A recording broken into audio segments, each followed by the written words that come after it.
Hello students, I am Binay Singh. We were studying the second poem of your course, The True Beauty by Thomas Carreau.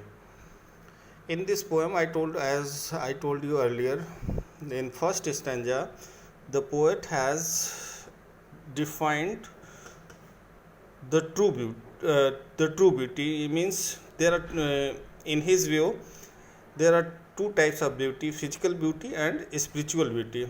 As I told you, in first stanza he defines the physical beauty, and in second stanza he defines the spiritual beauty. I taught you the first stanza about the physical beauty.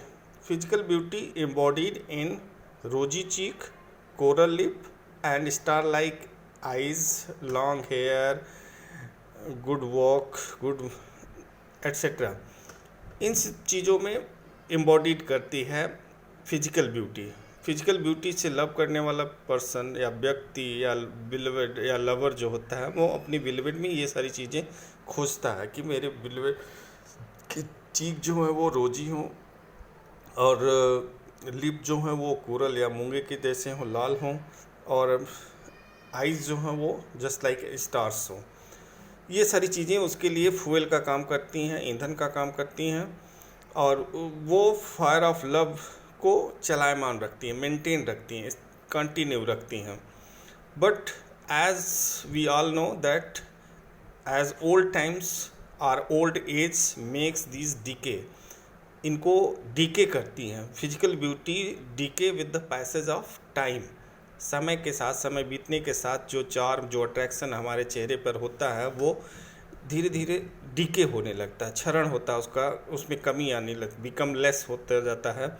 So his flames must waste away. So इसी according lover का love भी विलवेट के प्रति उसी के according, उससे उसी ratio में वो भी वेस्ट अवे होता जाता है, कम होता जाता है, डाउन होता जाता है, डाउन फ्लेम हो जाता है. उसके फायर ऑफ लव जो अग्नि, जो ज्वाला धधकती रहती है जब वो यंग रहती है, तो जैसे जैसे ओल्ड एज आता है, ओल्ड एज हावी होता जाता है, वो ब्यूटी नहीं से उसका साथ छोड़ना शुरू कर देती है.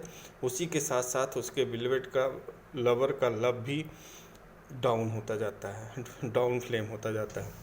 Now in second stanza poet is defining the spiritual beauty. Spiritual beauty क्या है उसके अकॉर्डिंग उसमें बता रहा पोएट कि but smooth and steadfast mind, gentle thoughts and calm desires, hearts with equal love combined, kindle never dying fires, where these are not I despise, lovely cheeks और lips और eyes.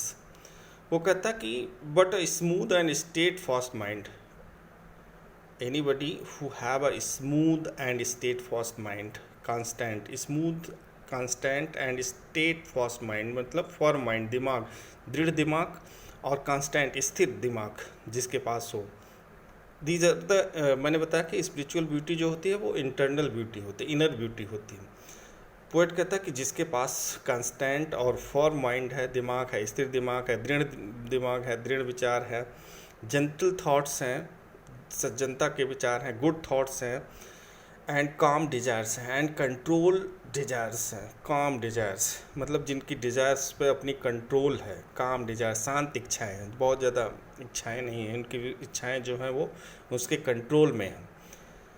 ऐसी and hearts with equal love combined, and their hearts attach to each other with a equal love, बराबरी का love, एक दूसरे के प्रति equal love हो, not one sided love. Equal love हो, कंबाइंड हो, हार्ट एक दूसरे से जुड़ा हुआ हो, इक्वली एक दूसरे से प्रेम करते हों, लव करते हों. अगर कोई व्यक्ति ऐसे आधार पर, इसके आधार पर, इंटरनल ब्यूटी यानी स्पिरिचुअल ब्यूटी के आधार पर अगर कोई किसी से लव करता है, जेंटल थॉट्स को देखकर, सज्जनता के विचार को देखकर, उसकी कंट्रोल बिहेवियर को देखकर, कंट्रोल मैनर को देखकर, फॉर माइंड को देखकर अगर कोई अगर आपसे लव करता है, तो निश्चित रूप से his love will be attach to you equal love, with equal love. And these things means smooth and steadfast mind, gentle thoughts and calm desires are the characteristic of spiritual beauty. ये inner beauty है, spiritual beauty है. और ये kindle never dying fires, ये kindle का मतलब produce करना, उत्पन्न करना। किंडल नेवर डाइंग फायर्स, एक ऐसे फायर ऑफ लव को प्रोड्यूस करती है, किंडल करती है, विच नेवर डाइज, जो कि कभी मरता नहीं, कभी खत्म नहीं हुआ। Ever lasting fire of love it creates ever lasting fire of love, जो कि कभी मरता नहीं, कभी खत्म नहीं। मीन्स टू से, अगर कोई व्यक्ति आपके इंटरनल ब्यूटी को देखकर, जेंटल थॉट्स को देखकर, काम डिजायर्स को देखकर, या स्टेट या फॉर माइंड को देखकर अगर आपसे लव करता है, तो वो उसके अंदर एक ऐसी फायर ऑफ लव क्रिएट होती है, प्रोड्यूस होती है, जो कि कभी मरता नहीं। जैसा कि इसके फिजिकल ब्यूटी में होता है कि वो समय के साथ कम होता जाता है फिजिकल ब्यूटी, और उसके आधार पर लव करने वाले का लव भी कम होता जाता है। लेकिन स्पिरिचुअल ब्यूटी के आधार पर अगर कोई आपसे लव करता है, तो it produce never dying fire of love, ये कभी भी न खत्म होने वाली फायर ऑफ लव को क्रिएट करती है, आपके अंदर ज्वाला उत्पन्न करती है, ऐसी प्रेम की ज्वाला उत्पन्न करती है जो कि कभी भी खत्म नहीं होती या कभी मरता नहीं। Where these are not I despise, in the last couplet poet is saying that where these are not, means he is preferring the spiritual beauty on the physical beauty। वो स्पिरिचुअल ब्यूटी को physical beauty पर prefer करता है। वो कहता है सीधे सीधे स्पष्ट शब्दों में कहता है कि वेयर दीज आर नॉट, जहाँ पर ये चीज़ें नहीं है, जहाँ पे जेंटल थॉट्स नहीं है, काम डिजायर्स नहीं है, स्टेट फास्ट माइंड नहीं है, वहाँ where these are not I despise, I hate, मैं घृणा करता हूँ, डिस्पाइज करता हूँ, डिसलाइक करता हूँ, लवली चीक्स और लिप्स और आइज़, चाहे उसके पास कितना भी लवली चीक हो, कितना भी ये सुंदर लिप हो, कितनी भी अच्छी आकर्षक आंखें हों, but I will hate them, divide of never dying fires are cheeks are lips are eyes. अगर किसी के पास, किसी बिलवेड या किसी लवर के पास अगर कितनी भी सुंदर आंखें हों, कितनी भी लवली चीक हो, लिप हो, but I will hate them without having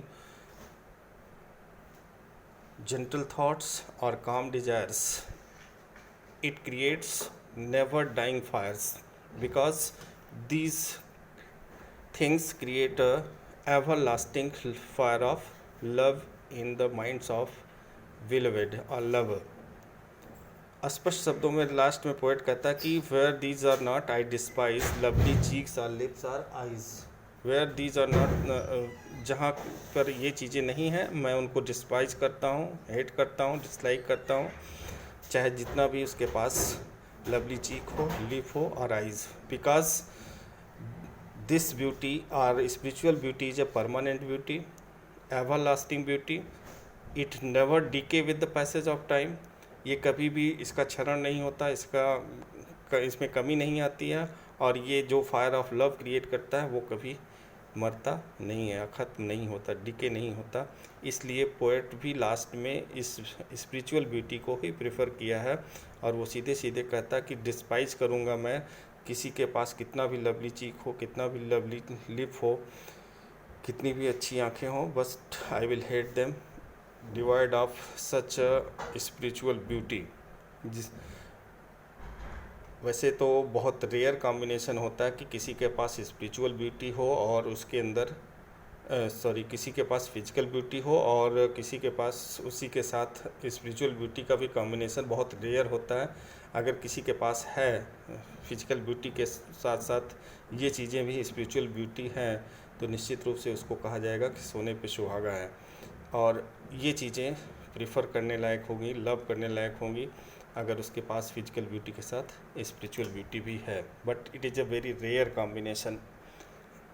so in this poem poet has defined physical beauty, differentiate किया है उसने फिजिकल ब्यूटी और स्पिरिचुअल ब्यूटी को, और लास्ट में स्पिरिचुअल ब्यूटी को उसने प्रीफर भी किया है क्योंकि ये परमानेंट ब्यूटी है, टिकाऊ है, स्थिर है, अस्थाई है, और दो it is a inner beauty, दिखाई नहीं देता, सामने नहीं आता, बट जो कोई भी इससे लव करता है वो आपसे परमानेंट लव करेगा। और फिजिकल ब्यूटी ऑफन डिसेप्टिव होती है, वो डिसेप्ट करती है। फिजिकल ब्यूटी चार्मिंग तो होती है, फर्स्ट हैंड वो अट्रैक्ट तो करती है आपको, बट लेकिन आपको ये निश्चित रूप से धोखा भी देती है, डिसेप्ट करती है। कभी कभी आप उसके झांसे में फंस भी सकते हैं, जो दिखता है वो होता नहीं है।